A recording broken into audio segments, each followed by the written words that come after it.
Thank you for being relatively on time, which is an achievement.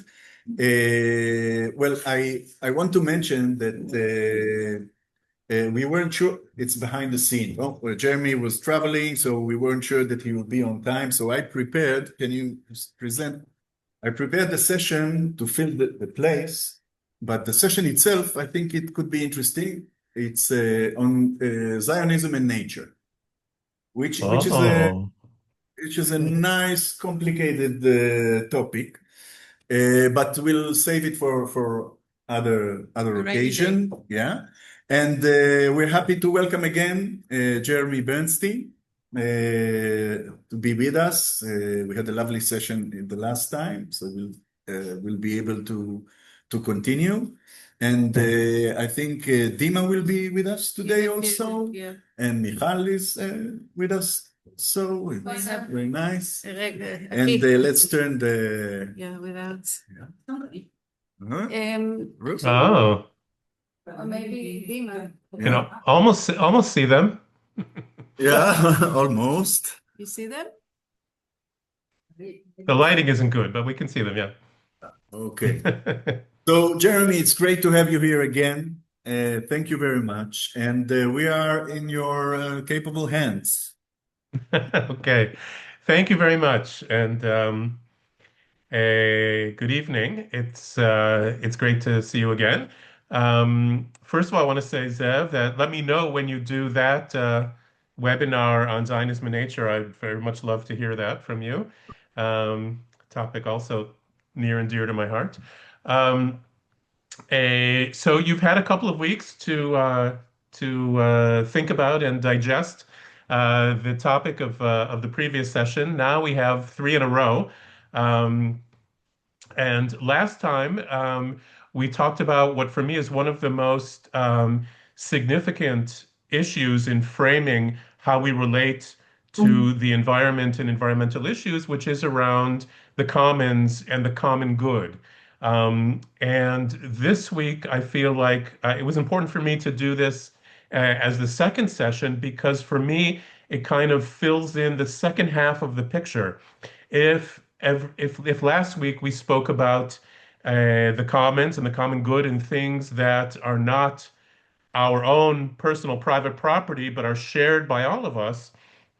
So consumerism, actually, which is the main topic of this week's presentation, sort of relates to the other side, all those things that actually are our own private property. And so not only is this a kind of the second session in this series of two ideas that go together, but it really it's not just the second half, but it's actually the interrelationship between the two that for me is very significant. And if that's not clear, I hope it will be clear by the end.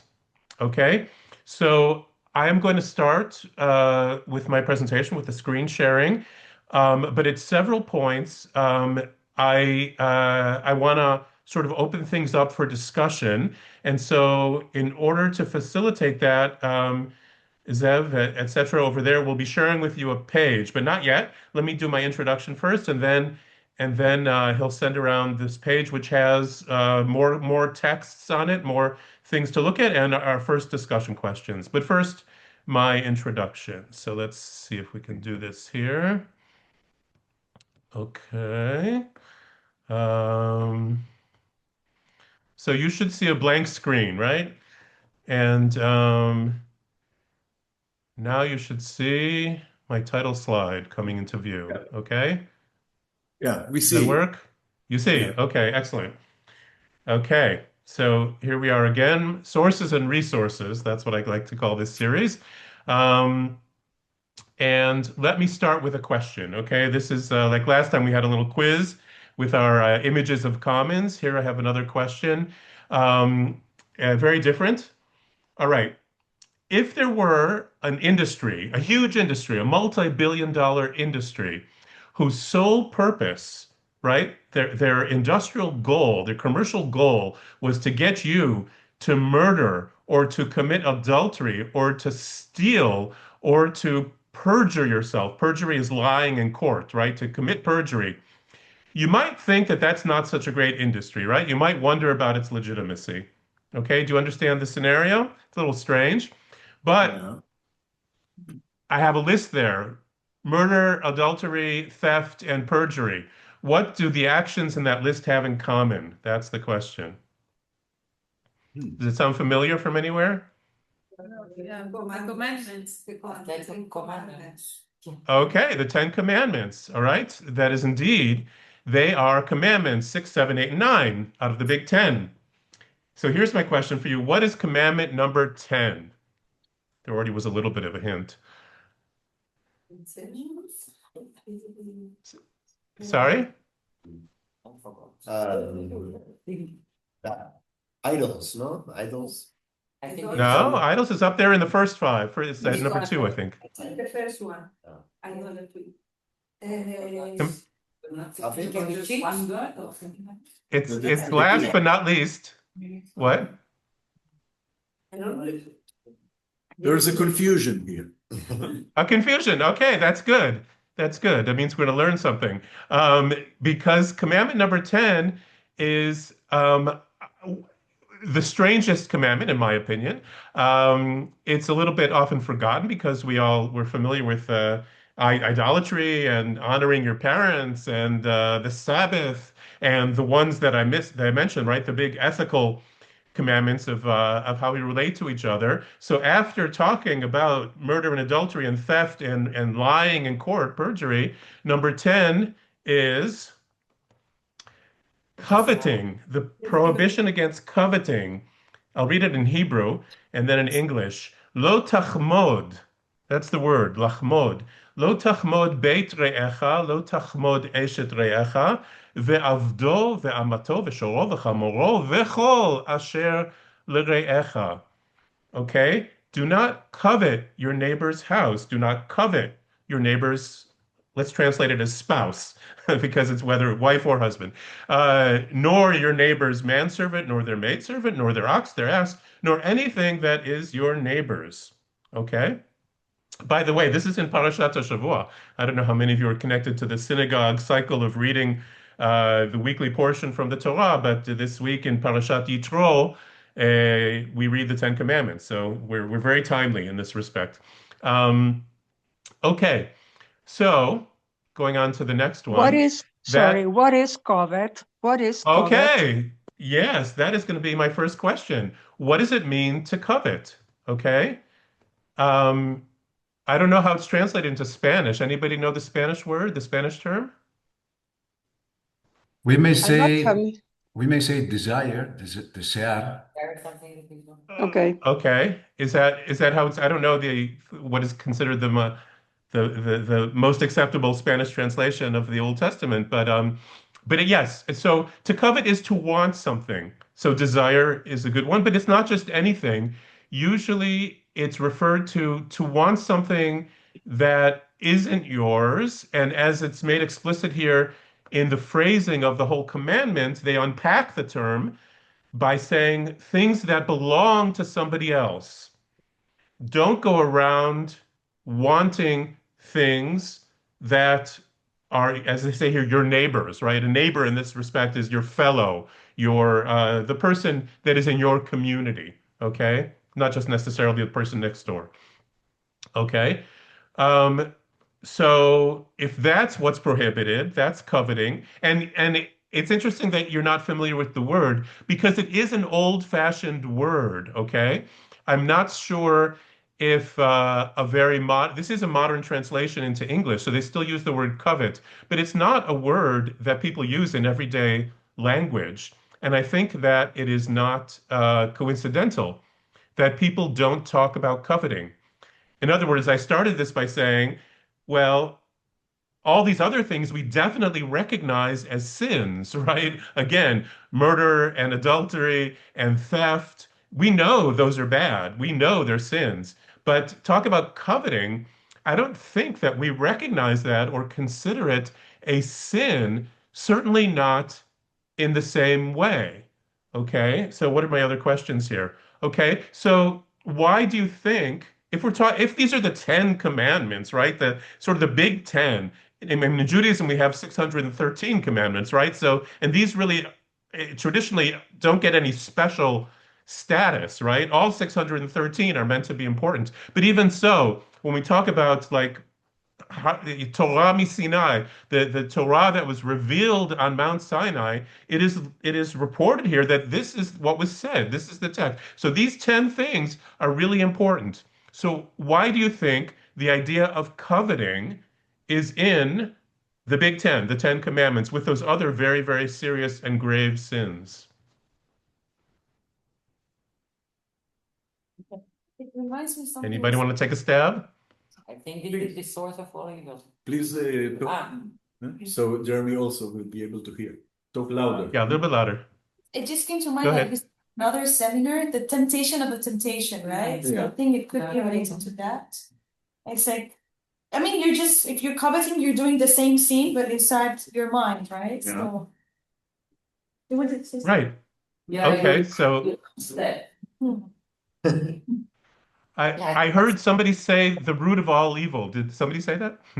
Like this is the Yes. source. You begin by The talking, source. and then all the other effects. Okay. It's a preamble to an action. It's Say it again. It's a preamble, a precede to an action. Yeah, it's the first, yeah. Yeah. In other words, if, for instance, if you look at those things that are mentioned, so if you want, if you think about your neighbor's possessions, right, actually taking them, actually stealing them is already prohibited, right? It says, do not steal, right? Or if you think about your neighbor's spouse, it already says, do not commit adultery with that married neighbor of yours. But here, these is to not, it's not just behavior. It seems to be, and this is the problematic part of it that many commentators, both Jewish and Christian, have commented on. Is it really commanding you not to think about something, right? Not to have that internal scenario in your mind that you're actually like obsessing about your neighbor has this great new car, or boy, your neighbor's wife or husband, he or she is so hot, right? It's on the one hand, the preamble, as you said, the kind of nipping it in the bud, right? Trying to cancel out that first stage so you don't even get close to acting on it. On the other hand, is it actually realistic to try to command you not to think about something? What do you think? I am thinking that, in a sense, it protects not exactly private property, but because you were talking about what we own and what our property is, but something that an individual has worked on to obtain.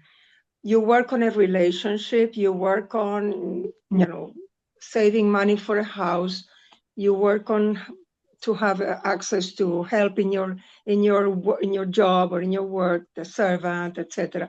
So I think property in that regards, not as property, but it's the product of someone's work, and you should not want to take that away from someone who earned it and worked for it. Yeah, Right. Well, you definitely shouldn't take it away, but you're saying you shouldn't even want to take it away. You shouldn't you should try to keep yourself out of the position of begrudging, as we say in English, to begrudge somebody their success or their possessions or whatever they have. Yeah. Because Okay, that will go lead ahead. to action. Yeah. That would lead, thinking about it, would lead to an ill action. But does it? I'm asking you just personally, think about it.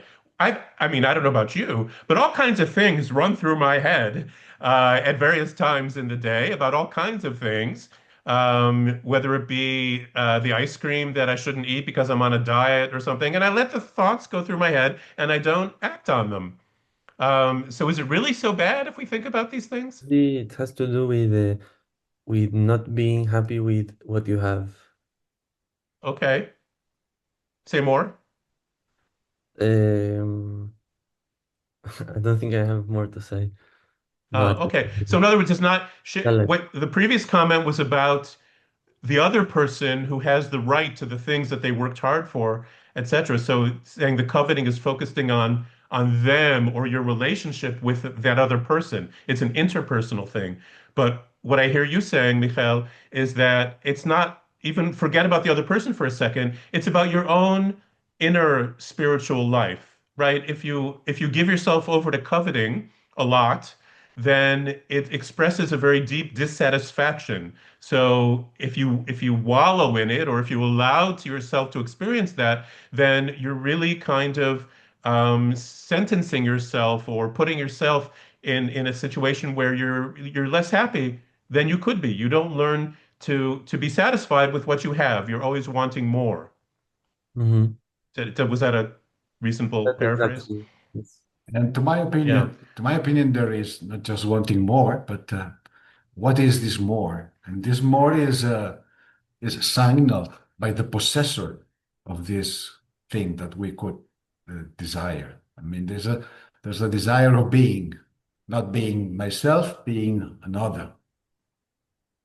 Okay. So it's not just what you want, but it's almost connected to your identity of who you want to be or how you want to be, and it's a real dissatisfaction or disconnect with who you are and how you are in the world.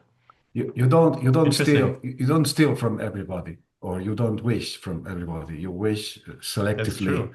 selectively from someone who has something which has a meaning for you, and Yeah. you want to be in possession of that meaning. Probably you are not now. Yeah. So coveting is actually, I agree with what you say. Um, they don't use the word here envy, okay? But coveting is very close to envy. When you envy somebody, it's not necessarily just what they have, but it's sort of who they are or what they've achieved in life. You envy their station, you envy their success, you envy something about them, and it's connected to that dissatisfaction you have with your own life.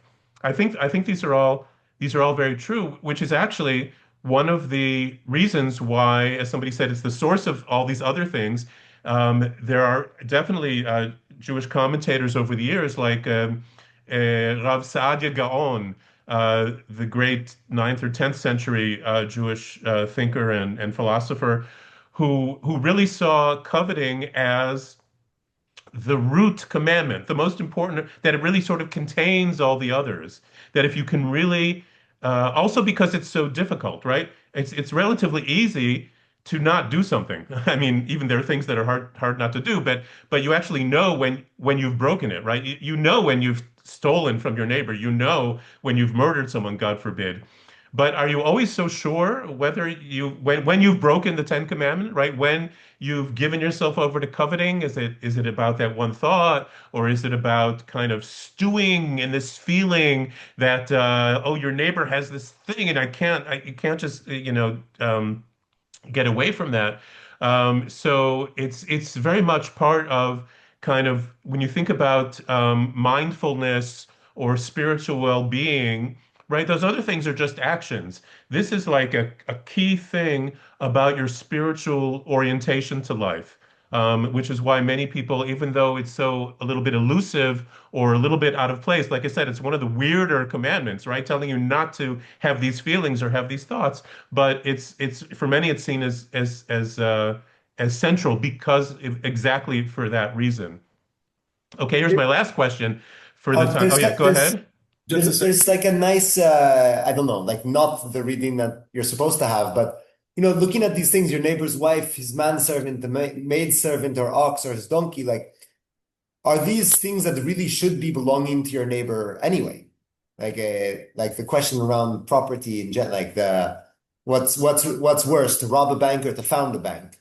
Like, kind of, could we not read it as pushing back against private property, kind of more generally? Aha. It's interesting. I love the socialist take on that. Very close to my heart. Um, I'm actually just as an aside, I'll just say that one of the things I do in life right now is that I'm part of a research group at Bar Ilan University about Judaism and global problems, especially sustainability. And my particular or personal research project is trying to formulate a Jewishly based or a Jewishly informed critique of capitalism and economic growth. But put that aside, just I'm saying that I like what you say. Some people say it's exactly the opposite. That one of the things that show that Judaism respects private property is that it comes down very hard on theft, right? Property is not theft. Theft is a crime against property, and coveting, even coveting the property of the neighbor, as somebody said before, like this is respecting their rights to those things. But I like what you say is an definitely acceptable midrash, if you're familiar with that term. It's kind of a midrash by saying, well, maybe they shouldn't have those things in the first place, and you could get rid of. Certainly, if you're a totally classless and certainly propertyless society, there would be nothing to covet. So it'd be like a systemic eradication of coveting if there was no property left to covet. So it's interesting to think about. But moving right along, here's my last question for now. So, as I said, this word is a little bit old-fashioned. People don't use it anymore. And I think it's partly because our society, our materialist consumer society, which we're going to explore together in the next hour, um, doesn't believe that coveting is bad, right? And one way of justifying coveting or of saying that it's not so bad or that it actually, put it this way, even if it might have possible negative expressions, it also can serve very positive developments or positive things in society, um, because how does progress happen, right? How do we make sure that things are getting better all the time? It's because people want things to get better. People want more, right? And isn't the idea of not to covet, to always be satisfied with what you have, isn't that standing in the way of progress? Right? Don't we try to make things more and better when we are dissatisfied with what we have? When we're saying, wait a minute, I could be a little richer if I worked harder. Or, gosh, I love that car that he has. I'm not going to steal it, but I'm going to try to buy one myself. And that desire to buy that comes from the fact that your neighbor has it, or a famous celebrity, which we'll talk about in a second in advertising. But what do you think? Are coveting and progress kind of in tension? I was raised in the countryside many years ago, and Okay. I remember my grandparents, my grandmother, and my grandfather, when they would use the word in the Catalan word for covet, which is covejança. It's a word that nobody uses actually currently. They always expressed, and I was very sensitive, and I understood that there was a certain ambivalence to that word. It was Mm. something that mentioning something that could be attractive. Someone is attracted by, I don't know, a good or a field or whatever. But at the same time, it was a clear indication of danger Huh. Okay. about coveting. It's not just behavior, as you said, but a sign of potential danger in behavioral terms or rivalries or problems. Right. Because you might come up to that edge. In fact, other commentators talked about the fact, well, coveting doesn't mean taking, because that's already forbidden. And it's really very uncommon for the Torah to try to um, command a mental state, not to think or feel something. So what's forbidden here is actually, as you say, problematic behavior, like badgering your neighbor, right? Always insisting to them to try to sell you something that you want, but essentially becoming kind of antisocial because of this desire that burns inside you. So yes, there's that. But what about this progress idea? I mean, I raise this because I think it's a big issue in modern society that believes very much in progress. No matter how you define it, we always want things to be getting better. We always believe, I think, that in the same way that certainly technology progresses all the time, but our world is somehow better, without defining that for the moment, and I'll put it in air quotes, right? Better than our parents' world. And we certainly hope that our children's world will also be better than ours. But is that somehow at odds with this idea of trying to find satisfaction?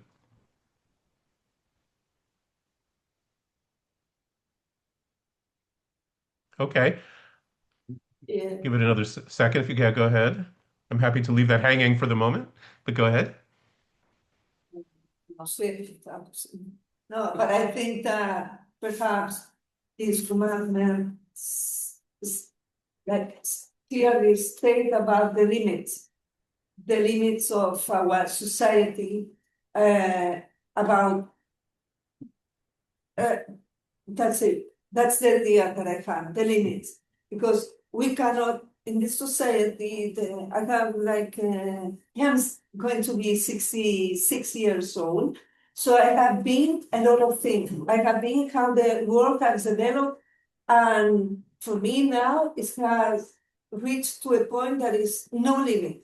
No limit, but besides that, there is no limit and there is no resource as well, or no common. And the commons, get, ¿cómo se dice? Más pequeños, Smaller. smaller, and okay, and that is not about just about a material, the material world. It's also about the relationships between humans and society that. It has that covered now. It is a very important concept.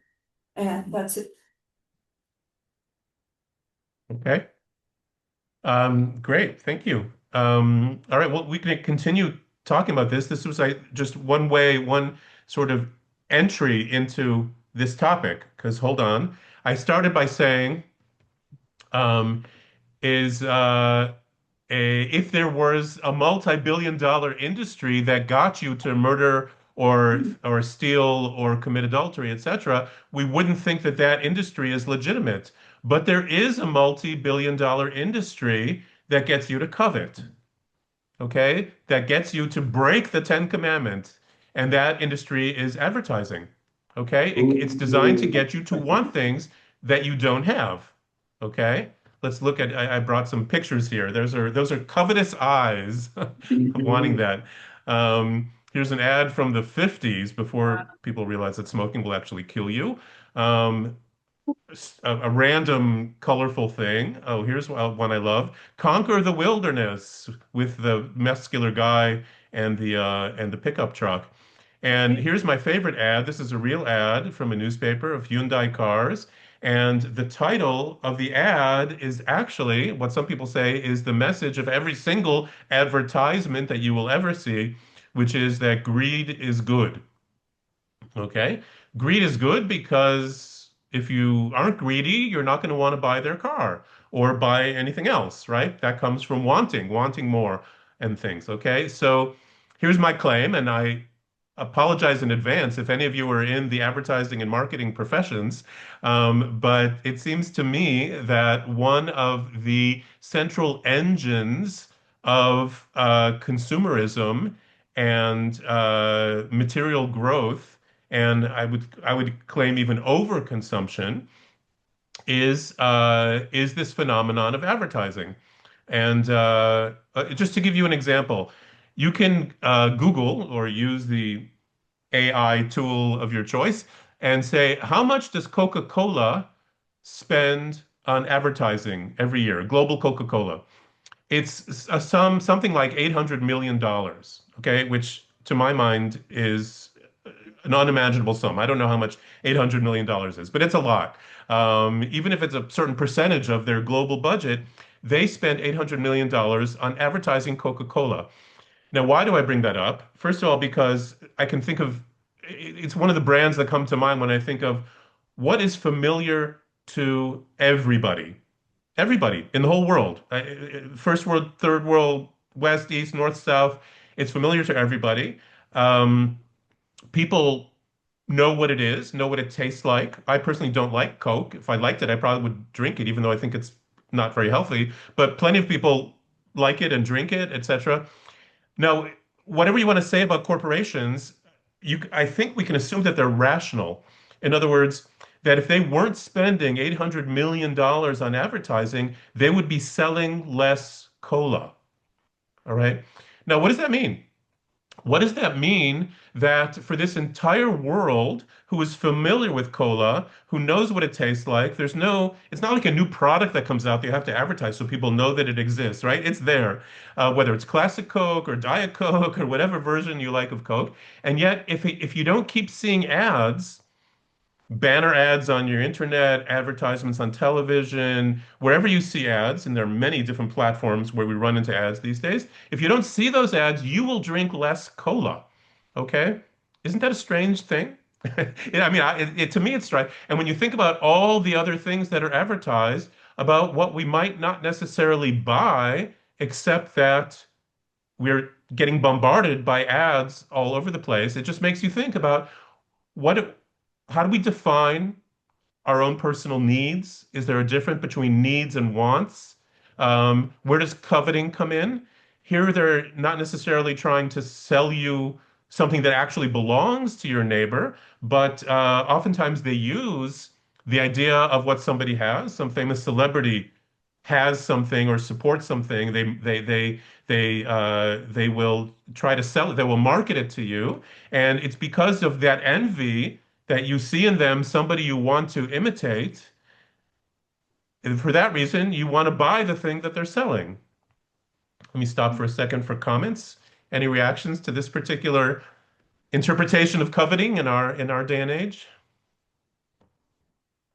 I think that like coveting comes also with a sense of competitivity, like and some sort of self-assurance or overconfidence. Like because if you felt of yourself as, I don't know, very humble, even if you saw a neighbor having more than you, maybe you would accept it. But if you feel like kind of overconfident, then you'll want to be more. Like, yeah. Right. It encourages those feelings of competitiveness. If somebody has the latest fashion, whatever it is, clothes, shoes, a purse, or for men, it's still clothes and things, but it's often more like, the coolest new, I don't know, bicycle or golf clubs or car, the late model car, etc. Then it encourages those feelings of dissatisfaction and competitiveness and wanting those things that you don't have. So it's very much there. And I think there's maybe a difference now between biblical times in terms of Okay. like, we're living in the age of mass production. So like you Very, can very want important. like you can want the car and your neighbor can have it too.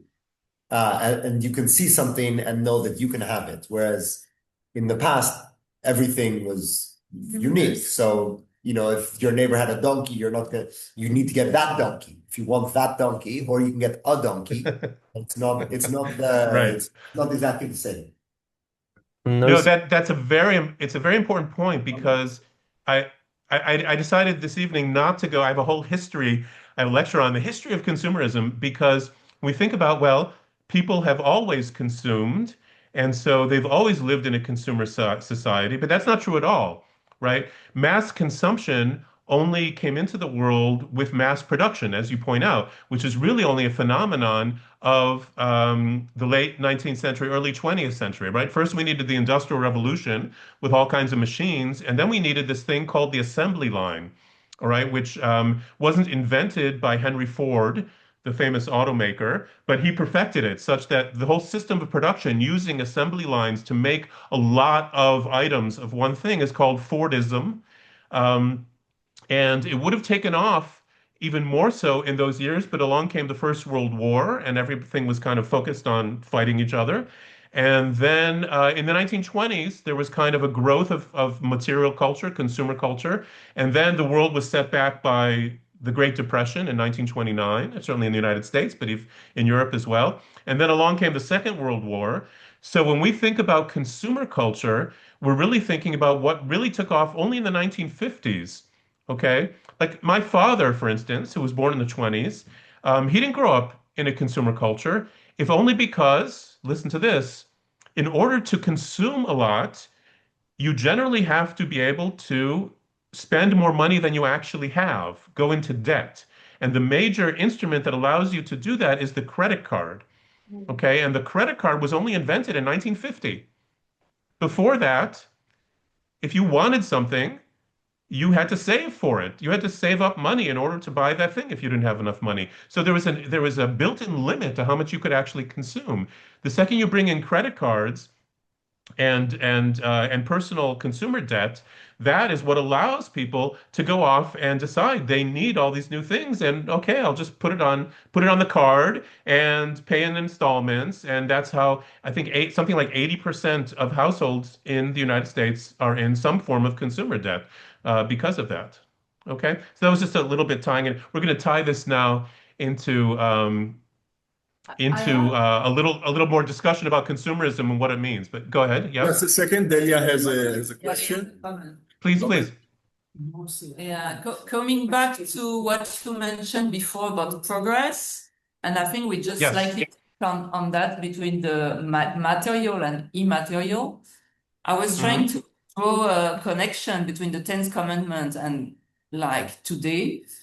And for me, it looks like it's a question of status. So like using material things to reach status. And maybe it looks like in the 10th commandment, all those things that are not things, that are human beings and animals, or maybe also the parallel is the same, is like a way of achieving status with servants, with cattle, with your wife or wives. And wives, right. Thinking that at the time it was maybe less materialistic, but it could have been perfectly about jewels and gold and these kind of things. But it's interesting how it's not about things, it's about animals and people. But maybe the relation, I mean, I was trying to, is that different or is it the same? Maybe it's the same because it's all about status. And today, what is about the way to get status, and because it's the link with marketing and what you mentioned, I actually work for Coca-Cola, not in marketing, but I work for Coca-Cola. And it's a matter of status as well. So creating status through consuming things, material things. No, status and desire. Absolutely. Are you familiar with the sociologist Thorsten Veblen? No. He was a sociologist in the mid-20th century, and he came up with the idea of conspicuous consumption. That's his conspicuous meaning to be seen by other people. And it was exactly his point that people don't necessarily buy a very expensive car or a lot of jewelry to enjoy the thing themselves, that it provides value for their own personal experience, but in order to display status. It's sending a message to the rest of the world, and that explains a lot of what's going on around that. So I think that's spot on, and you have theoretical support there with from academia. Yeah, and you don't really covet basic necessity. You don't really covet your neighbor's food. You know, like it kind of implies more than it's not what you need. Yeah, it's not like bottles of wine that he has. Yeah. Interesting. Yeah, I guess that's true. Although, I mean, anything could be a source of coveting. I mean, you know, my neighbor here just got this new Ninja air fryer, and I'm saying, God, that looks like a cool kitchen tool that I would love to have. So you could covet almost anything. But okay, let me just give. Yeah, go ahead. But it's not really wrong if you're hungry and your neighbor has food. I don't feel like that's coveting. You know, like I wouldn't say that is wrong. It's like, well, you're hungry. There's, you know, you need that. Yeah, I guess a basic appetite might be different.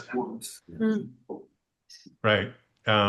Okay. Yeah. I mean, there's a lot to think about here.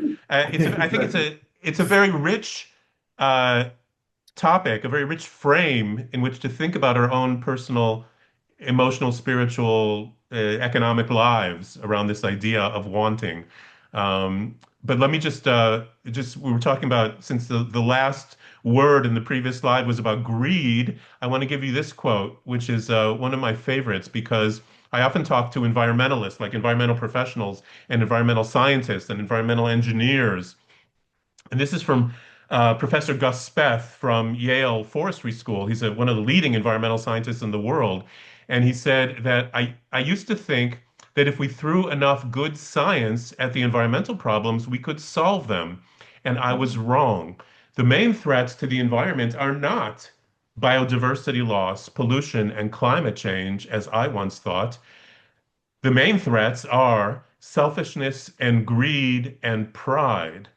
And for that, we need a spiritual and cultural transformation, something we scientists don't necessarily know much about. Okay, so that's one of the reasons why we're talking about this tonight, this idea of a spiritual and cultural transformation. But first, I'm already in the middle, but I want to define some basic terms here. And you can tell me if the same parallels exist in Spanish. But when we talk about consumption, right? It's every living thing consumes things. Consume oxygen, consumes water, consume food. We, of course, as members of a civilization, we consume all kinds of things. We consume culture. We consume all our consumer goods that we buy and use. Whether durables, things that last for a long time, or disposables, right? We consume all these things. It's a means to the ends of existence, right? We consume these. We eat in order to be able to have energy to do things in the world, etc. In Hebrew, we talk about tzricha, and if you know a little Hebrew, you say ani tzarich means I need. So it's based on need. It's based on fulfilling our needs. Okay, a very legitimate thing.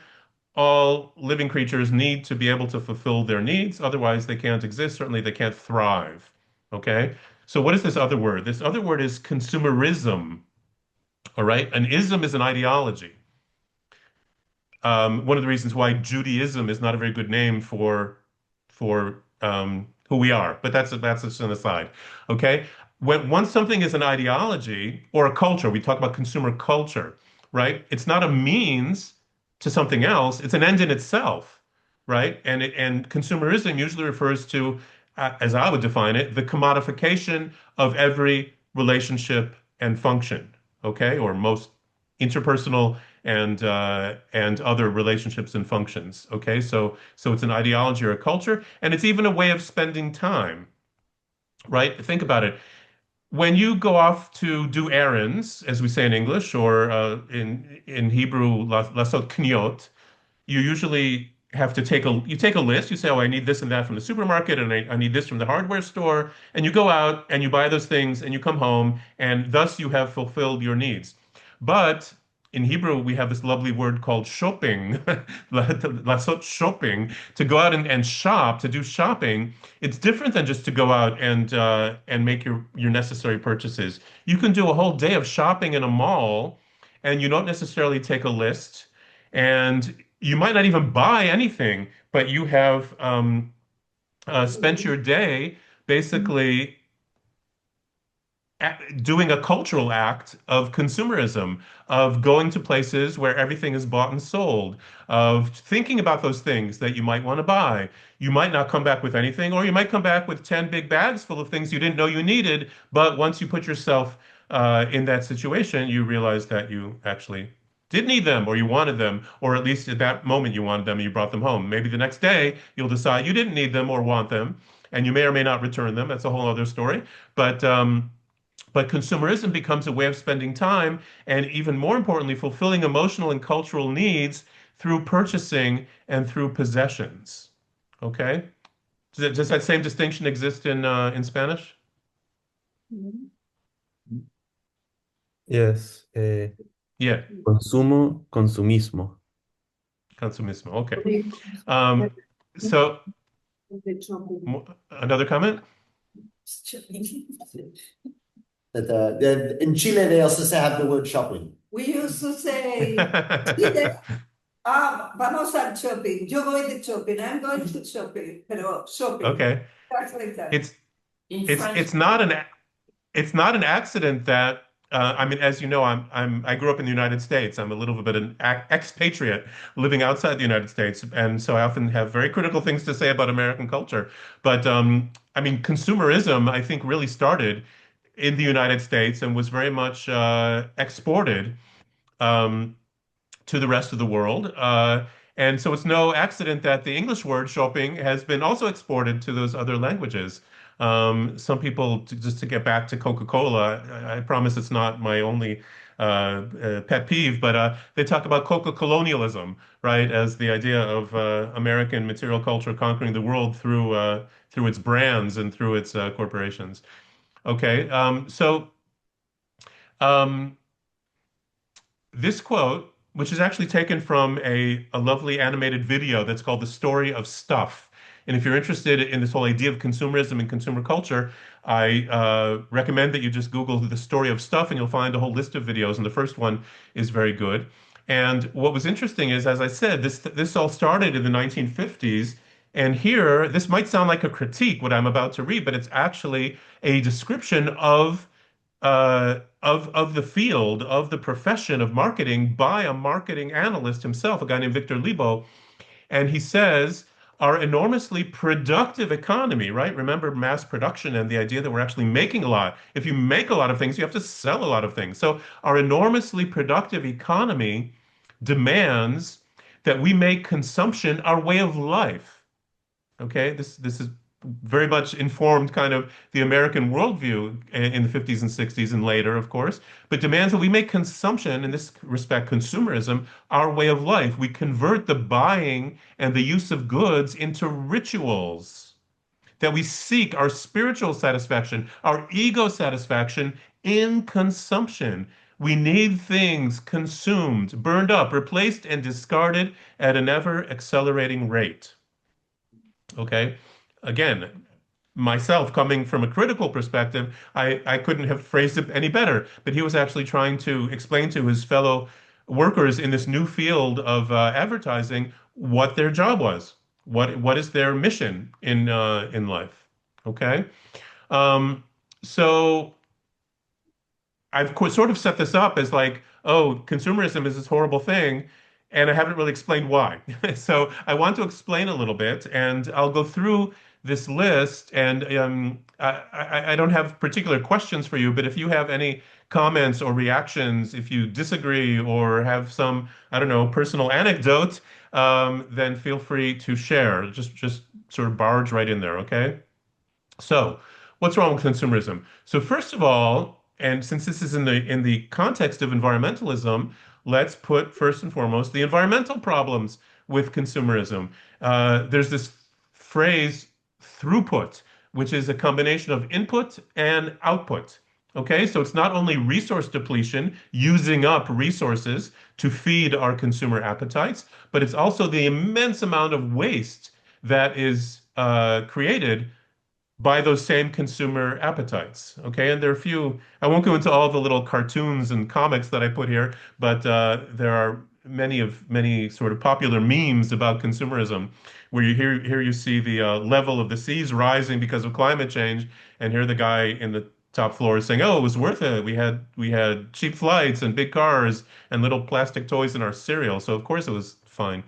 Um, so the inputs, this shows like from 1950 on, just the immense growth in the use of all these different things in our society. And it's far beyond, I mean, obviously population has grown as well, right? But it's far beyond the rate of population growth. We talk about all these different consumer categories, right? And not to mention the outputs. That is a real, not photoshopped picture of, we talk about microplastics, or even not micro, just plastics in the world, how many of them have been washed to the sea. There are massive floating islands of plastic, right? Many environmental problems can be traced to how we consume, what we consume, how much we consume, and what happens at the other end, all right?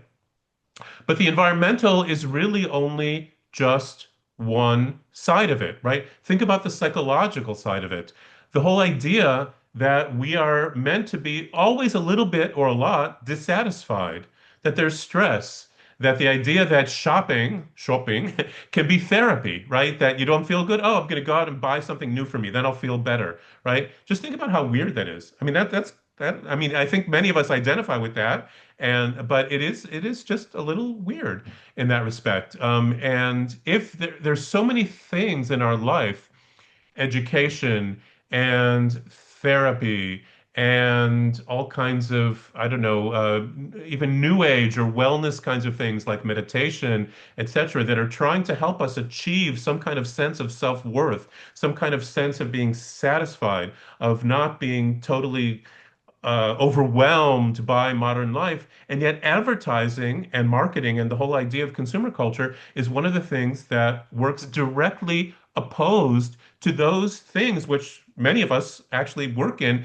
to try to help give people. The advertising keeps us wanting more. And even if you did get that new car, well, did you get, the other new things, or do you smell, right? Do you look right? Just think about all the things connected to body image.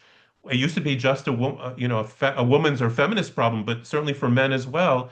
That's definitely part of consumer culture, consumerism, how we see ourselves in other people's eyes, how we sell ourselves as products on the market, and that could be physically, but it can also be just self-promotional, how many likes and followers you have. Social media, right, which didn't exist when I was growing up, even though I grew up in a consumer culture with television ads and that credit card and McDonald's and everything else. But now with social media and everything about what that represents, we're in a whole other kind of galaxy of consumerism in that respect. Okay, so there's the psychological. There's also the societal, right? Uh, Personal alienation. If we talk about, I just mentioned social media, but if we talk about the psychological problems and the individualism that is expressed by people being attached to their screens and how that makes them feel, right? It's no wonder that there's a breakdown of communal solidarity, that loneliness is on the rise, right? There's a very famous sociological study of the United States by Robert Putnam, called Bowling Alone, right? Which was the idea of the loss of social structures because directly connected to the rise of consumer culture. Because as I'll talk about in a second, consumerism is a very individual and individualistic thing that we do, okay? Tensions with children. I'll just mention this. My children are already grown, but I remember when they were little, they were always coming home either from a friend's house or from watching television or something else by saying, Abba, ani tzarich, right? Daddy, I need this new thing, whatever it is. And it was always, it always put us in tension. We couldn't always afford it. We don't want to tell your kids, oh, we're too poor to buy that, or you don't need new things every week, etc. And yet, so it's, I guess you could call it an opportunity for education, but it's also can be a source of tension between parents and children, where there's definitely consumer culture, right? The industries and the companies that are making and selling things to children are definitely trying to go over your head or under you, the parent, to reach your children directly to create in them that dissatisfaction and that need. It's no wonder that many countries have prohibited advertising to children because of the way it affects them, etc. And so we have psychological, societal, and cultural, right? The idea, as I said, coco-colonialism, the exportation of a very particular type of material culture throughout the world, has meant a loss of distinctiveness, a loss of the difference in the world in material cultures, a sort of homogenization, right? Making everything the same. And of course, that also means that so much of leisure time has also been commercialized, that's been connected to things that you need to buy or to consume in order to fill your free time when you're not working, to make the money, to pay for all those things, right? Um, Going in a slightly different direction, urban planning, the way we build our cities, right? Think about how much shopping malls have replaced Main Street, have replaced little family-owned businesses on residential streets, etc., which in the United States translates to the loss of the inner city. But I think in many places, Europe is perhaps a little bit different in this respect, and many of us look up to Europe as something that has, in some ways, withstood some of the pressures of an American-style culture. But the rise of the dependency on the private car to get to places, right? This picture, which looks a little blurry, is a shopping mall in the middle, and the massive parking lots that surround it because people had to drive to get there. And there are some malls that are so big like this, and the parking lots are so big that there are buses that, like shuttle buses, that will bring you, the customer, from the edge of the parking lot to the store because it's too far to walk or too far for people to want to walk, etc. So that's part of it as well. There are even negative economic repercussions to consumerism, that because of the rise of shopping malls and big box stores and large international chains of stores. So there's definitely a loss of local wealth, local purchasing power that goes out of communities towards these large corporations, right, to multinationals. And certainly the idea of disposability, right, that things need to be consumed and burned up and thrown away, etc., like the marketer said before, as opposed to sustainability. Sustainability in the very basic sense that things last, right? And that's not only that things wear out, even though there's this idea, I don't know if you're familiar with it, called planned obsolescence. Okay, that's a kind of fancy word that just means that things aren't built to last as long as they can. They're built to last a very certain amount of time so that you buy a new one. That's certainly the case in appliances. Washing machines used to last 25 or 30 years. They definitely don't anymore. That's the case with like computer printers. They break after a very specific amount of time. That's the way they're built to work. But things might not necessarily break. Just think about the last time you bought a cell phone, right? A smartphone, right? Did you buy it because the last one broke? No, because a new version was out and you had to upgrade. The whole idea of upgrading is very central to consumerism to keep us buying more things. The things will actually last. But of course, if your old phone is not as fast or doesn't have features, then you want that new phone. Okay. Now, the one positive thing that we can say about consumerism is that it contributes to economic growth. What is growth, right? When the GDP, the gross domestic product of a country rises, that means more people are spending more money. More money is changing hands. When the GDP does not rise, that means the economy is not growing.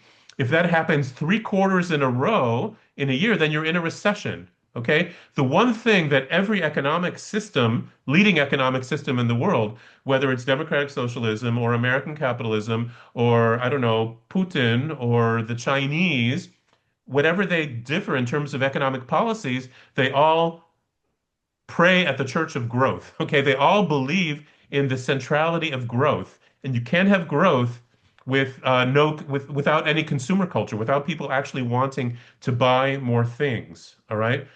But let's look at growth for a second. All right, here's a graph. Let me explain this, and I'm going to take a break to see if there are any responses to this diatribe of mine against consumerism. But what you see here, the red line going up is the y-axis, which is personal income, okay? Which is actually not people buying more, but it's people making more. People make more both because the economy is growing and companies are making more, and so they're paying more, but also because people are working more. Leisure time has definitely gone down. I don't have a graph for that, but there's economic growth happening. It's going up from the left to the right. That's the red line. And what is the black line that is flat with all those yellow dots? That is happiness. Believe it or not, sociologists actually for many years now have been trying to measure how happy are people. It's usually they usually respond to all kinds of surveys. It's what's called self-reported happiness. Basically, they'll ask you, how happy do you feel? Or how happy are you on a scale of 1 to 10? Or how happy are you compared to last year? And so there's a lot of data on this. And what they're saying here, and they took, this graph shows from 1957 to 2005, but I guarantee you it doesn't change a lot after that. But basically, they're saying there is absolutely no connection between the rise of personal wealth, right? How much we're making, economic growth, and how happy we are. It doesn't make us any happier. So even if we say that there's some value to economic growth, it definitely doesn't translate into how happy we are, how well we're doing, how much we're thriving, okay? Which is, again, crazy if you think about it. All right? Pause for comments, questions. Nothing? I'll keep going. Okay, so we had all these different categories, right? Environmental, psychological, societal, cultural, economic. And now, here's what I think is one of the most significant. Political. We're going to do a little bit about politics, what I consider the political side of consumerism, and then we'll get back to Jewish texts, because we're supposed to like connect this to Jewish things. We started with the Ten Commandments. We're going to get back to a few other texts. Okay, so what's the political side? we all have different roles in our lives, right? I'm a son to my parents, I'm a brother to my siblings, I'm a spouse to my wife, I'm a father to my children, I'm also a citizen to my country, and I'm a consumer because I buy stuff. I mean, I need things, right? Consumption, remember? We all need to fulfill our needs. So these two roles of me, the consumer, and me, the citizen, are actually in a great deal of tension or conflict with each other. Why? Because me, the citizen, I'm concerned about society. I'm concerned about what I can contribute to the good or to the well-being of society, whether it be to other people to the society at large. Um, I, the consumer, am only worried about myself, right? So, for instance, I have a car, like many people do. When I go fill it up with gas, me, the consumer, doesn't want to spend too much money, and gas in Israel is super expensive. I don't know how much it is in Spain, but it's much more expensive than in America, for instance. And so I feel that bugs me that it's so expensive. On the other hand, I, the citizen, very much believe in the slogan that the polluter should pay, right? Polluting companies should pay the cost of their pollution. We talked about this last time in the commons class, right? Polluting the commons, right? I, the driver who owns a car, I should pay for my pollution. I pollute the air. So I, the citizen, should think that yes, gas should be more expensive. There should be blue and gas taxes and all kinds of things that make gas more expensive so that it offsets or it disincentivizes my wanting to drive and ideally should help pay for some of the health problems that cause from the pollution from all these cars. Okay, so I, the citizen, and I, the consumer, don't really agree on that sort. And I need to, I need to, I mean, I'm trying to be aware of these things. So I try to recruit my citizen perspective to my consumer choices. But most people don't. If you buy a shirt, you have to actually actively look at where it was made, right? If it was made in some developing country. But even if you know, even if it said it was assembled in Cambodia, that shirt, you don't know what who assembled that shirt? Were they 7 years old? Was the cotton grown in all kinds of environmentally destructive ways? Right? You don't know the implications of your consumer choices. You have to do a doctorate on anything to actually know whether you bought something which does something bad in the world. It's very hard to be a citizen and a consumer at the same time. And that is not an accident, okay? Companies do not write all the implications of the production of their clothing or their other consumer items on the thing itself, so you know if you should actually buy that. You have to actually be a citizen. You have to demand that your country legislate laws that write on the thing where it was made, what's the energy usage of that appliance? Okay, is it wasteful or is it economic? I mean, all kinds of other things. There are plenty of things that we do have laws for because citizens have organized to demand that, and there are other things where we have not demanded or have not succeeded in fighting industry who do not want to reveal to us all their secrets. Okay, so there is this political angle of it. All right. The other thing is that consumerism, in many ways, leads to passive citizens. That one good way for a country to keep its citizens from becoming too oppositional, too active, to protest too much, is to keep consumer prices down. Okay. Uh, and we end up focusing on our own standard of living, on how we get ahead, what we are able to buy for ourselves, and not thinking about the common good, what we spoke about last time. And just one last thing, this is directed to our socialist friend, but not only. There's this idea, right?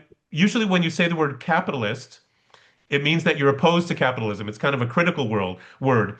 People who are in favor of capitalism call it the free market. Okay, because freedom is a good thing. Nobody's opposed to freedom. And so a free market is much better than, say, a traditional, I don't know, Bolshevik communist planned economy. That was not a free market, not a democratic society, and not a free market. Where was the free market from?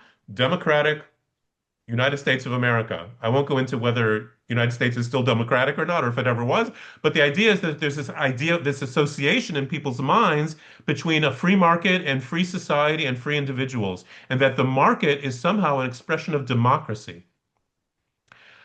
There are ways in which an unplanned market where people have agency, have the ability to produce and market and sell things and succeed or not succeed, there is actually, an aspect of freedom in that and even democracy. But think about it for a second.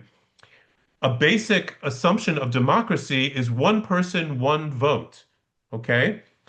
If suddenly somebody could have, you had an election and I got one vote, but you got 100 votes, that wouldn't be democratic. All right. But how does the market work? And this is a statement not from me, but from Milton Friedman, the great Chicago economist, who taught a lot about the values of capitalism. And he said, well, the free market works like a democracy, but instead of one person, one vote, it's $1 equals one vote. But as opposed to votes, which are meant to be equally distributed among people, the dollars or the pesos or the whatever, the money is not distributed equally. So if you have a lot of dollars, you have more freedom than somebody who has less. And so in that respect, the market does not function democratically. And in fact, it's completely anti-democratic. And the second you combine the two, the market and the political sphere, and for instance, allow people with a lot of money to influence politics by contributing to their campaigns, or, I mean, which is ideally supposed to be legal. I mean, it should be governed by law. Certainly, if you're talking about crimes like bribery and corruption. But the second we allow uh, big industry, we allow wealthy people, the plutocrats, to influence our politicians, then it even gets back to what extent our country is democratic or not. Okay, so that's my little political take. And one last thing here before we get back to the Jewish sources. This is an ad from a newspaper, which you can see I even scanned. You see the little corner that was folded over. It's for a store that's called at the bottom Design Center. Let me translate what it says here, okay? It says the ozone hole, traffic on the roads, air pollution, the extinction of dolphins, human alienation, violence. Okay, these are amazing words to use in a thing that's trying to sell the products of this store. So what does it say about this? That's what it says at the top. And underneath whatever that object is that they're trying to sell you, I don't know if it's a fruit bowl or a toilet or whatever, but underneath that object, it has a slogan. It says, you can't change the world, but you can change your house. So when I say about like the political implications of consumerism, the idea of keeping people happy and inside their homes and not out on the streets protesting all those bad things, this message that you can't do anything about that, but you can buy something nice for yourself. I think, like I said, greed is good was one advertisement, and this is another advertisement that has a lot of deep truths in terms of what it's advertising. Okay, comments, questions before we continue? Anybody want to respond? Have I shocked you? Have I aroused opposition? What? Oh. You depressed us a little bit, but I depressed you a little bit. Okay. Well, no, But I get have this- to say Yeah. one thing about the Milton Friedman. Chile and I think Uruguay were the first country, but especially in Chile, where the neoliberalism, the Chicago boys that they used to call it, it is a reality since then until now. And it's awful, awful. Really, we have been, after that, the dictatorship of Pinochet has gone, we really thought, oh, now we are free again. No, it was not, we were so naive. It was the free market, the neoliberalism who ruled our country. That's it. Absolutely. Yeah, for those who are not familiar with that case, it's kind of shocking that the United States, with the CIA and everything else, but these academics, the Chicago boys, as you say, they took a whole country and made it into a laboratory for their Yes. economic theories, and the amount of suffering. And I said before, like American culture, American ideas have been spread around the world through colonialism. Well, it's also been spread violently through actual colonialism and exporting economic ideology. I mean, they didn't come in with the army, but they come in with what's called economic restructuring, right? These international organizations like the International Monetary Fund, the IMF, and the World Trade Organization, the WTO, and give all kinds of conditions to developing countries that if they want support or loans or things like that, then they have to modify their economy based on these principles. It's actually quite shocking. It's horrible. Yeah, thank you. Are you in Chile or are you just from Chile? No, I am from Chile. I live here in Barcelona now. You're there in Barcelona. Okay, I didn't know if you were. I mean, this is Zoom. You could be anywhere in the world, right? Okay. Yes, I'd like to share something. I mean, I think it's a very smart advertising. It has mala leche, as we say in Spanish. I don't know what's the translation to English, because the expression of changing yourself and your near environment comes from the Bible. So you have to change. Yes, you have to change. Yeah, the impact an individual can make is first within its own circle. It himself, herself, the family, the community, the neighborhood, and that will have a repercussion in the world, because if you don't apply that philosophy to your close circle, to your small world, you cannot impact the large world. I don't know if I'm explaining clearly or not. No, but I think you're very clear. I just think you're very generous to this ad, because I don't think that it's really saying that it's concentric circles. Yeah. No, you're right. This is why I said mala leche. Who can help me? How do you translate mala leche? Is that bad milk? Bad milk? Bad intention. Yes. They take a philosophical statement and they manipulate it to make their point. Right. No, I agree with you. No, it's very cynical. And in fact, I have a story about this ad. When this came out, this was a while ago, a number of civil society organizations, both environmental, right, about air pollution and stuff, but also human alienation and violence, they got together and said, wait a minute, this is exactly what we're struggling to fight. Of course we can change the world. If we didn't believe we can change the world, then we wouldn't be doing what we're doing. They took them to court to sue them for what's called truth in advertising. You're not supposed to lie in advertisement. You're not supposed to make false claims. And when they say you can't change the world, they want to say you're lying, right? Of course we can change the world. And the court wouldn't even hear the case. They said, well, they're not serious, right? You don't think they're actually making a real claim. This is just their marketing slogan, right? So it's even more cynical than that, right? They didn't actually even believe what they're trying to say, but it was really the heights of cynicism in that respect. Okay, let's study some texts. Okay, this is Zev. I don't know if you already sent out that page, but you're welcome to send that now, or show it to people in the room, or send it to people on Zoom. Okay, I'm going to share text with you.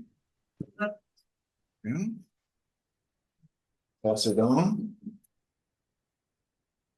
Lima, es para ti. And the people on Zoom, they got a copy? Yeah, I sent it in the group. Now it will be sent in the group, so people in the Zoom can open it also. Okay. The reason why is I'm going to read these texts real quickly, and then I'm going to get to a slide where I have questions, but then you'll have the text in front of you, okay? So you can still refer to them, because I didn't know how to do all the text together and put in the questions as well. So here's a famous quote from what's called Pirkei Avot, the Ethics of the Fathers, which is a very central Jewish text, because there are these pithy sayings, these like axioms. It's part of the Talmud, but it's often studied separately from the Talmud. So, for instance, there's this Ezehu Ashir Hasameach Bechelko, Ezehu Gibor HaKovesh et Yitzro. Who is considered wealthy? Who's Ashir? Who's wealthy? One who is satisfied with their portion. And who is considered brave or a hero, right? One who can conquer not the enemy, but their own inclination, their own urges, okay? And this is often connected to that 10th commandment of coveting, both the idea of satisfaction and also the idea of conquering urges. Number 2, okay, And these go back and forth. That they're not all. So that might be saying, well, that's a little bit critical of consumerism. Here's a great one from the Jerusalem Talmud, actually. There are two Talmuds. I don't know if you know that, but the other one, it says, Rabbi Chizkiah Rabbi Cohen b'shem Rav. He said, "Atid adam liten din v'cheshbon al kol shera'ata ino v'lo achal." A person will have to give an accounting, right? Like after they die, when they go to heaven, kind of things, give an accounting of all the things that he saw and didn't taste, right? Everything that he could have experienced, I could have consumed, but he conquered his inclination, right? He didn't experience the world. He didn't experience the pleasure, etc. You saw, you were exposed to these amazing things in the world, and you didn't consume them. You didn't eat them, as it says in the Hebrew. Okay, so it's kind of the other side of the coin, encouraging you to go out and experience, etc. Again, we're coming back to discuss these, so I'm just reading them through. Okay, Shlosha, here's another one on that side of the spectrum. Shlosha marchivim da'ato shel ha'adam ve'eluhen dira na'a, isha na'a, ve'kelim na'im.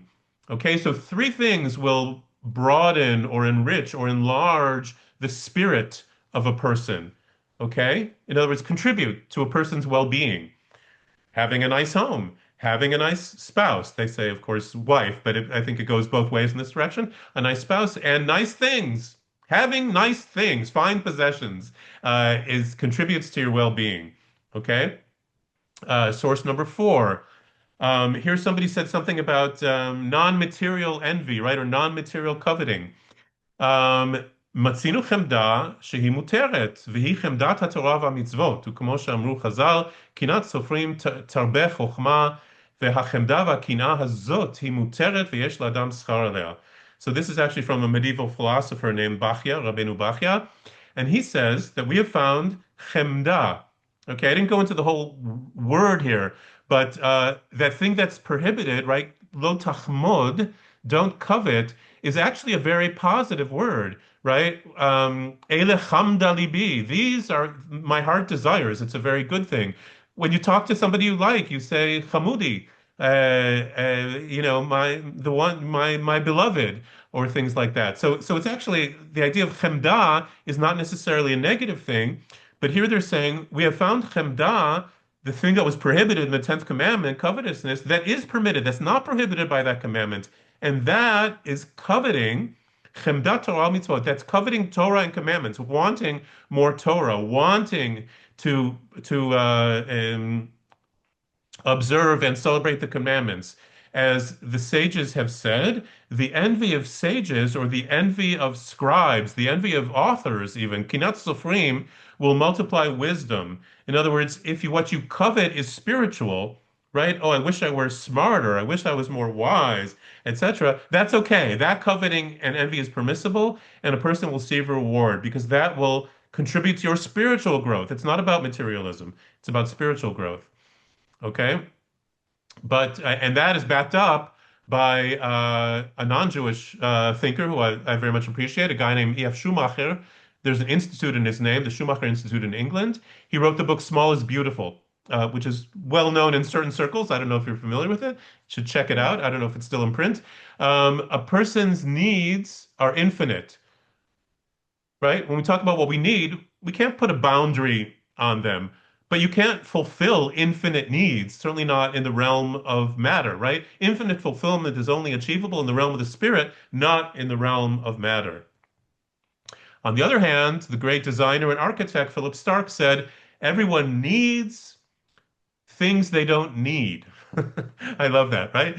If you only had just what you needed, your basic physical minimal needs, then your life might not be that much fun. It would be very gray. It would be very mediocre. You always need things you don't necessarily need. You want, I don't know, flowers for Shabbat. Do you need the flowers for Shabbat? No, but it's very nice to have them, etc., etc. Okay, so everyone needs things they don't need. And my last source, and then we'll get to the questions. This is a little bit longer, so let me just read it quickly. It's from Maimonides, Rambam, in his Mishnah Torah, in his codification of Jewish law. So this is actually a legal opinion of his. So he says, let a person not say that envy and lust and honor, wanting a lot of honor for oneself are evil ways and remove a person from the world, which is a quote, and that one should go to the opposite extreme, right? If one side is hedonistic or Epicurean or enjoying things too much, he said, don't go to the other side to be an ascetic, right? To not eat meat, not drink wine, not get married, not live in a nice house or dress in fine clothes, and you only dress in sackcloth, etc. He goes through all the ways in which a person can kind of limit themselves. That too, being an ascetic, denying yourself basic pleasures, that too is an evil way, and one who follows it is a sinner. Therefore, the sages commanded that one should not abstain from anything, except, of course, those things which the Torah has forbidden, right? You abstain, you should, according to the Torah, abstain from pork, but don't abstain from meat. The Torah has not forbidden you meat. And one should not vow to refrain from using permitted things. The sages said, is it not what the Torah has forbidden enough for you that you have to forbid yourself other things? Like there are plenty of things you can't have if you live according to the Torah. So why forbid even more? According to this, those who always restrict themselves are not on the path of good. About these and similar things, Solomon said, King Solomon, who wrote Proverbs, he said, don't be excessively righteous. Don't be overly righteous. Don't be too good, nor make yourself overwise, lest you destroy yourself. Okay? So there's Maimonides, who very famously argues for what's called the middle way, right? Not overly indulging, but not overly self-sacrificing. All right. So here are the questions. And I'm just going to let's look at the first two. And the numbers in the questions refer to the sources, right? There's 7 different sources, so you can look on your pages for those sources. So the first source asks, who is wealthy returns us to the question of dissatisfaction and progress, right? Is being satisfied with one's portion a recipe for complacency, right? For just being satisfied with what you have and therefore not working too hard. On the other hand, right, source number 4, the one from Rabbeinu Bachya says, well, coveting things of the spirit, that's supposed to be permitted. Maybe that is a tikkun, a response to the idea of being satisfied with what you have. And on the other hand, we have Rambam, the last source, who says that all is permitted except which is forbidden. And even Rabbi Chizkiah in the second source, right, say that you should enjoy the things of the world that is to joy. So is this a license for hedonism, for giving into those things? Okay? I'm curious to hear if you have reactions to those. We can look at the other questions as well, but let's start with those two. I think maybe number 7, like another possible reading of number 7 of Rambam could be like, if you are like in trying to be so righteous, so like in such an exaggerated way, maybe you're actually, by doing that, you're giving this material things that you're skipping more importance than they should have. Like, yeah. And like maybe another way to see it, like, because if they're not that important anyway, then it's not about like obsessively, avoiding them. Like, yeah. Right. Right. Obsession can go in both directions in that respect. So, yeah. Okay. Yeah, there's yeah, go ahead, please. I read a book by the Saint Porphyrios, which is an Orthodox saint, and he talks about how to get rid of sin, you don't look at the sin, you just look towards God, and naturally sin goes away. Okay. What do Yeah, you think about that? I mean, I'm saying it because of the commentary someone sent just before. About the Okay. yeah, about the Rambam thing. Yeah.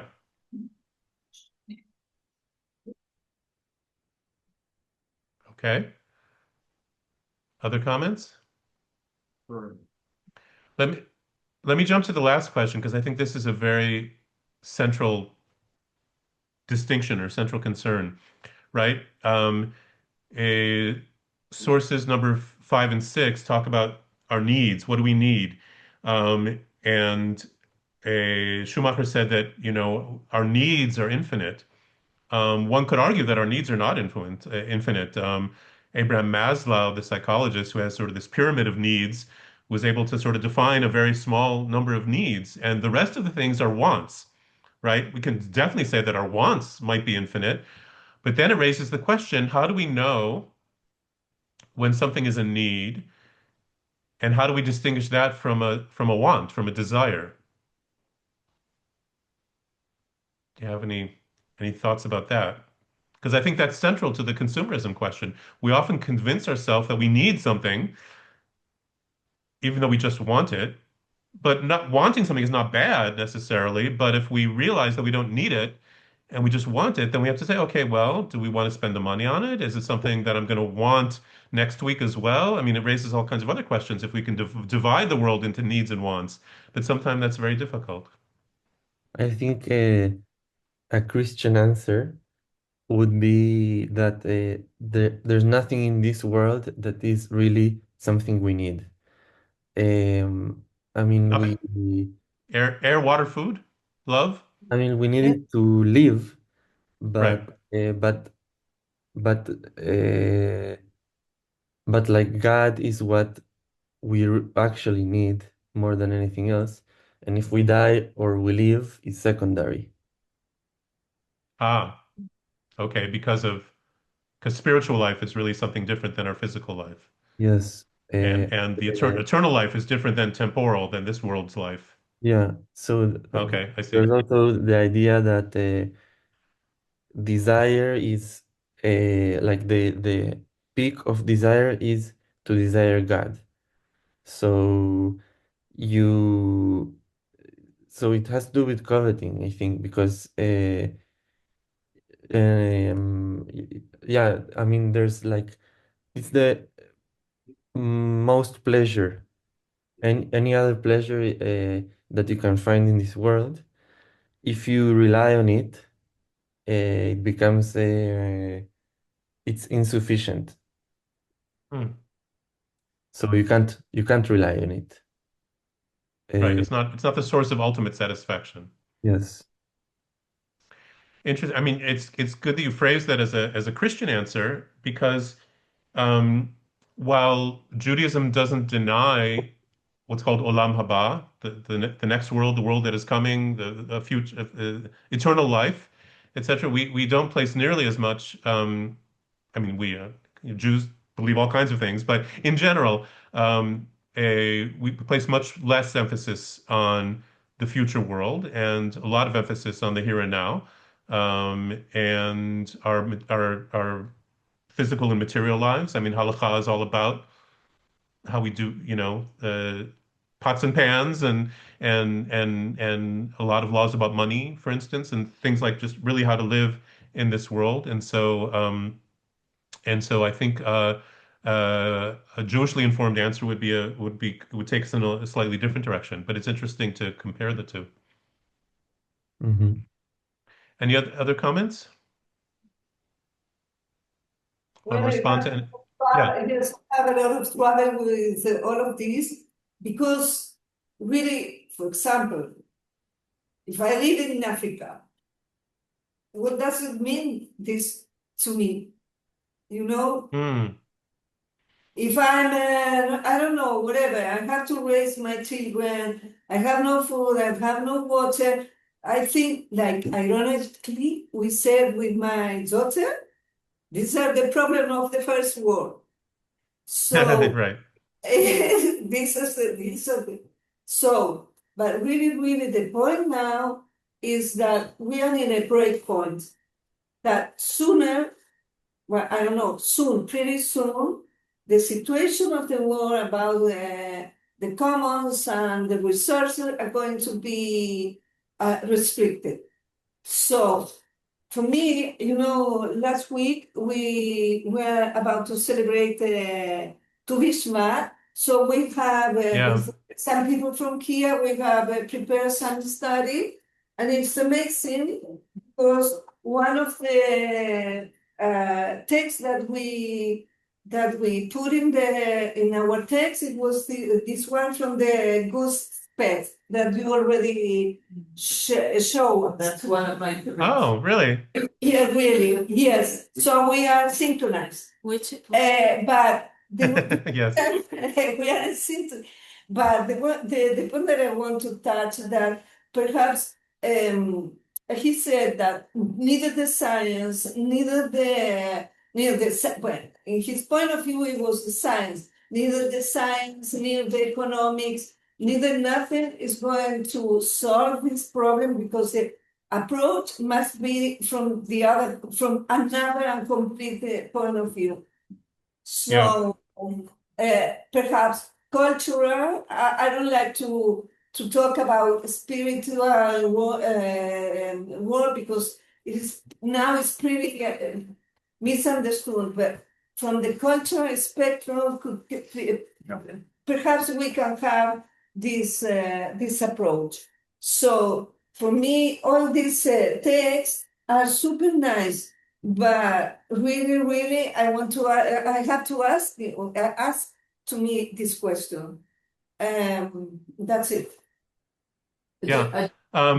It's true on some level, consumption or overconsumption is, like you said, a first world problem. It's a rich person's problem. It's a white person's problem. I mean,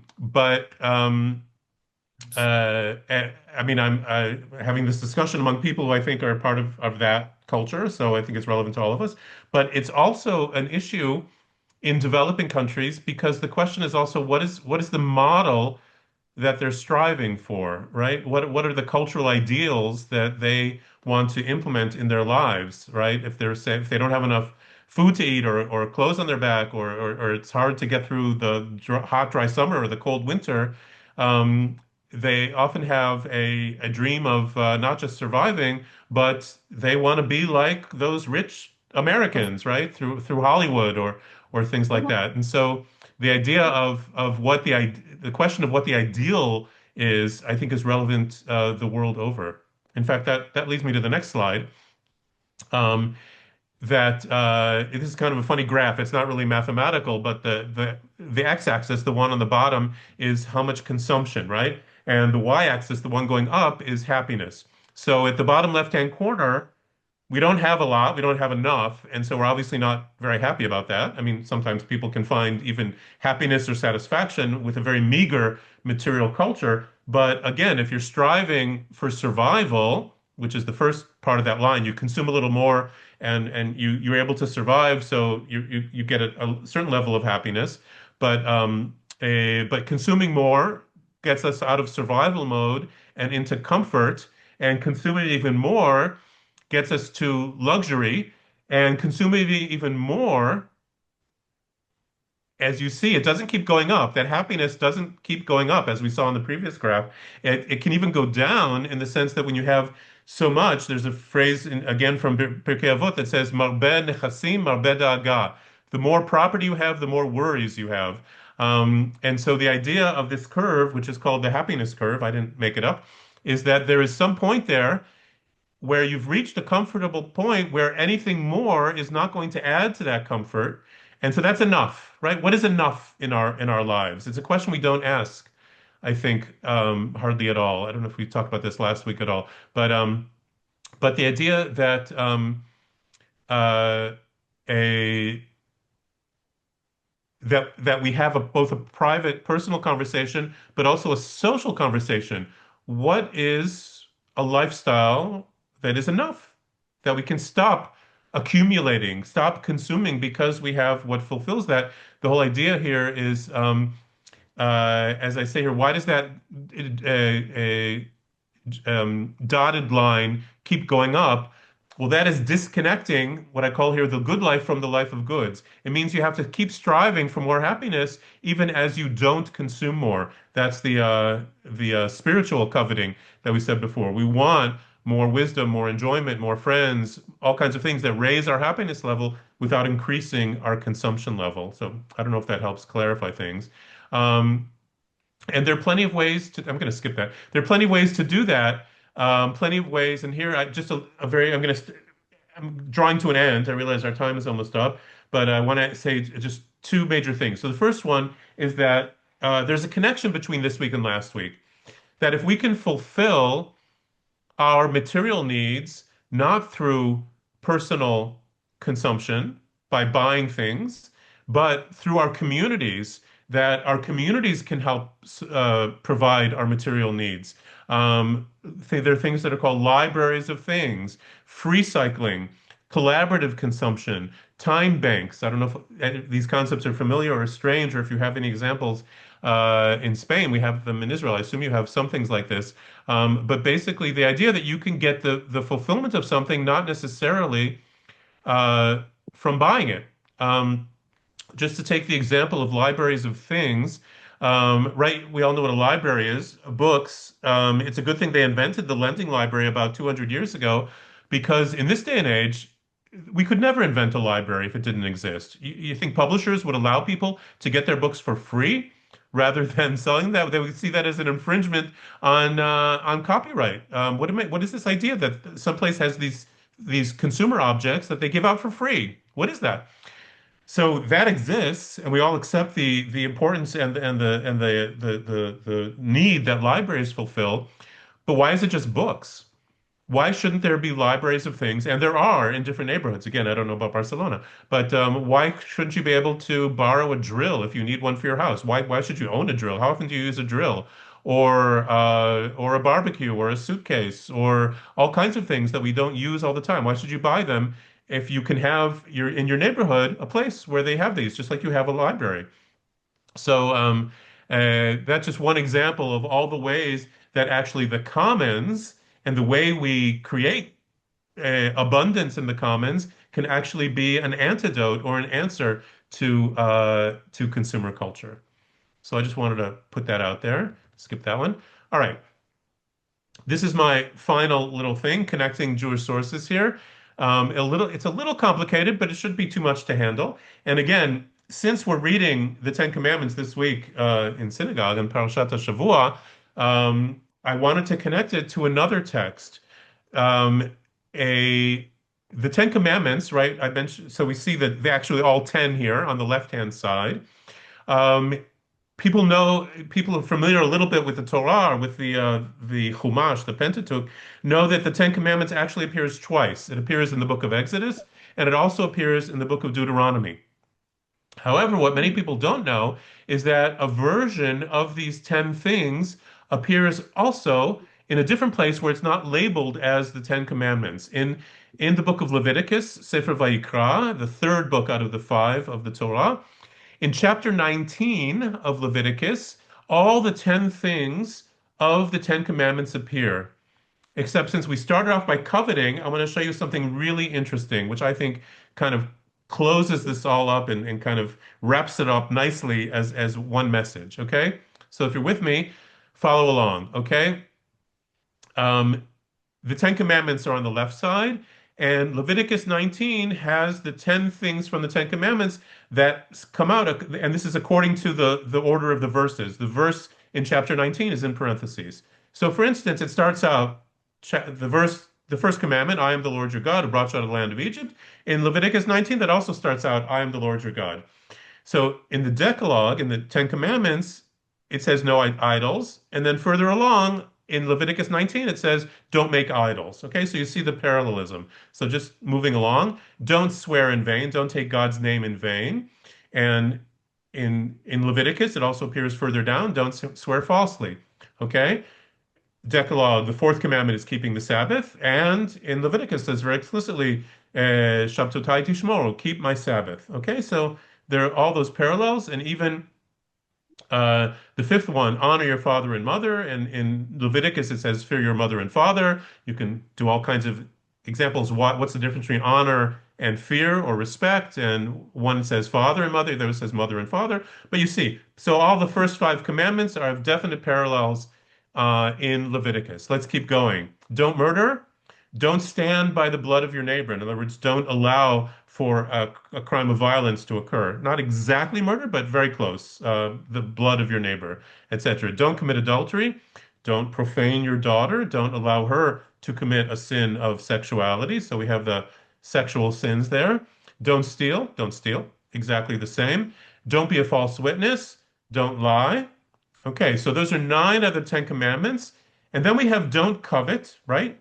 Thou shalt not covet, our last commandment, which we've already discussed at some length. What is the parallel in Leviticus 19? Okay, and here is the parallel.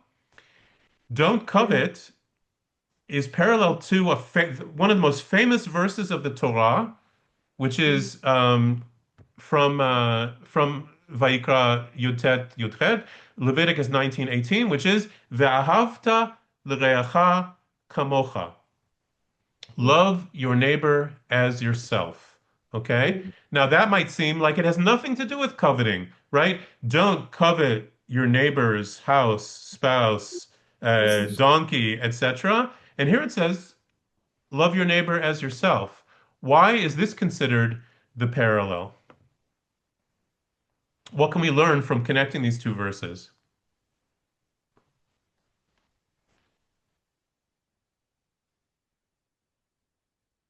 When you covet something from your neighbor, in some ways, you're not only wishing to like increase your wealth, but you're wishing to decrease theirs.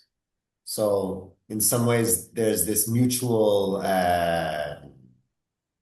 success, or like instead of framing the tension of what your neighbor has is at odds with what you have, it's actually, hey, what your neighbor's power is yours as well.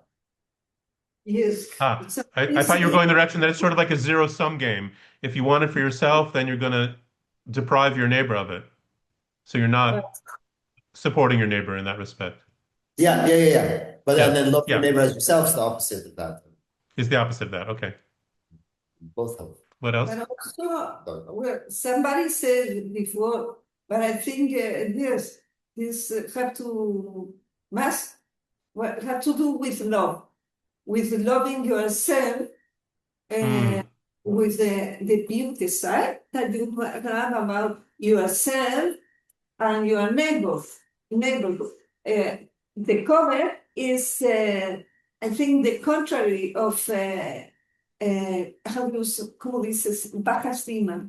Low self-esteem. Low self and not loving yourself. No. Enough.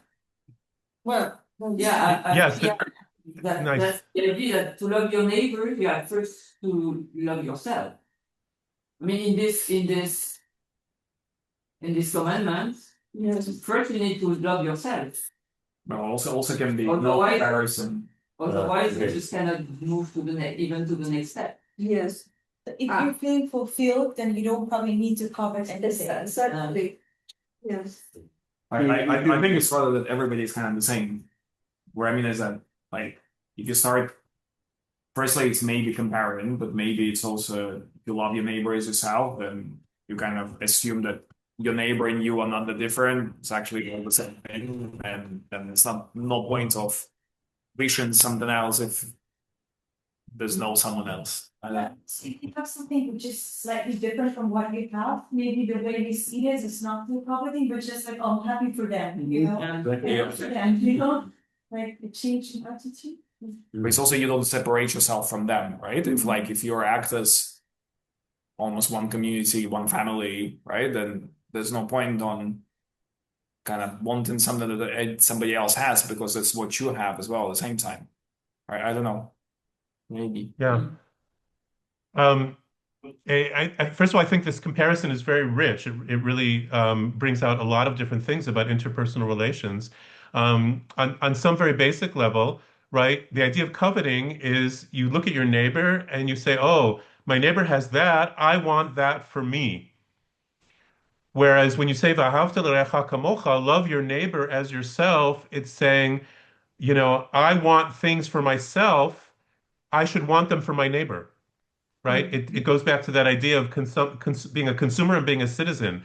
I should all the good things that I want for myself because I love myself and I want to take care of myself, my own well-being.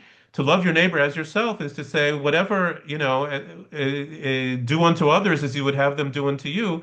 You want to you would want anything good for yourself, you would want for your neighbor as well. So in that respect, it's really the opposite. And if we said that like the 10 Commandments are these 10 very basic ethical foundations of society. Oftentimes, when Hillel was asked, the Rabbi Hillel in the Talmud, he says, "How would you summarize the Torah on one foot?" He said he gave a version of "Ahavta l'recha kamocha," love your neighbor as yourself. Whatever is hateful to you, don't do unto your unto your neighbor. And so that is seen like it's almost like the 11th commandment, but in this respect, it's like if don't covet is a negative thing, right? It's a prohibition. This is almost like what would be the positive version? Okay, you're supposed to avoid coveting. What are you supposed to do? Well, this is what you're supposed to do. How should you relate to other people in your society through this commandment, through v'ahavta, through loving your neighbor as yourself and making that comparison, but in a positive way. And just to sort of and completely on this, I think we're out of time. The Ten Commandments begins with the statement, "Ani Hashem Elokecha," I am the Lord your God, Asher Tzeticha mi'eretz Mitzrayim, that has brought you out of Egypt, mi Beit Avadim, from the house of slaves or the house of bondage. It's usually translated, right? The word Beit appears there. That Egypt was a certain kind of house. It was the house that imprisoned you. Okay, and the word Beit appears again at the end in Lo Tachmod, in the 10th commandment, don't covet your neighbor's house. Okay, and if the whole idea of the Ten Commandments, where it's based on freedom, right? God is defined as the God, the liberator God, the God of freedom, and you shouldn't be enslaved to idols. Okay, it ends by saying you shouldn't. Your house should be a home filled with love and not something that you're a slave to, not your house and not your neighbor's house. That you have transformed your home from a place of bondage and subservience to a place of thriving and satisfaction. I think that is a good way to end this session, just by saying also that by choosing this environmental issue of consumerism and how it affects us and everything, I think when we unpack it and look at all the different aspects, we see just how deeply we can talk about the different aspects of our lives, the social, the psychological, the ethical, the political, etc., and also find relevance in the teachings of traditional Jewish texts, not just on the very narrow environmental level, but also on the much broader level of what a sustainable society should be based on. And I think coveting and love for one's neighbor are central concepts in that. Can I add a comment about kind of like zooming this out into the context of the Anthropocene? And yeah, please. I think actually now we're existing inside a different logic of like material violence, in that anything we do, any activity we participate in that creates atmospheric pollution is a direct violence to everybody else. So absolutely, we're actually not having this, hey, I pollute your river. Kind of, it's not so clear who are the victims here.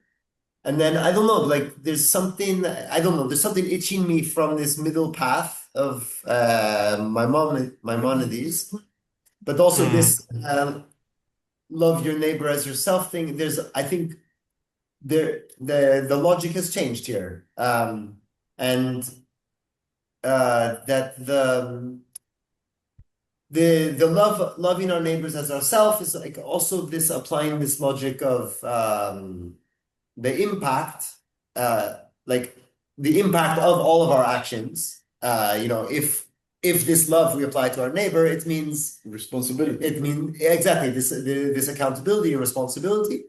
I'm interested in that. I think we're at an age where anytime someone mentions, "Hey, I'm going to fly to Berlin for the weekend," we are morally obligated to give shit, because and we have a right to. And people really don't like that. But is that not a way in which you're not loving that neighbor, but you're loving and defending all your other neighbors by speaking up for them when there's this mass violence, invisible mass violence happening? Yeah, absolutely. I mean, in that chapter 19, I recommend you reading the whole chapter. There's a mitzvah, a commandment of what's called reproving your neighbor, hocheach tochiach, that if you see somebody doing something bad, you should tell them. That's a positive commandment. Now, how you tell them, and if you tell them in a way that actually impacts them in a positive way and doesn't just make them resent you, that's another story. But the idea that you do have a responsibility to try to help people be their best selves or prevent them from doing things that negatively impact other people or the rest of society, that is definitely there. Absolutely. There seems to be a connection between love and private property. But I'm not sure what's the connection in the Torah? Like what's if it's what is it saying exactly about love and private property? I'd have to think about that. I don't see a connection specifically between those things. Um, I mean, if there the there's certainly command, other sources that criticize loving silver and gold, for instance, loving wealth, loving property overly much. And it's true, I made a parallel between the coveting and the loving, but as opposites, not as connections.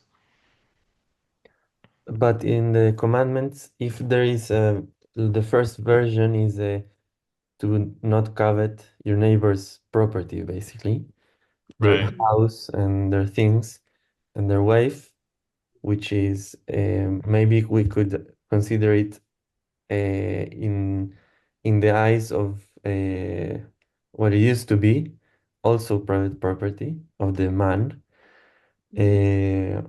And then Right. Very true. Yeah. the second version is to love your neighbor. So I mean, if it's there's a connection between love and property. I I would say it's a contrast between the two. Because it's not saying don't covet what your neighbor has, love your neighbor for who they are, and love them as in a way that you would even love yourself. Mhm. But yeah. Possible.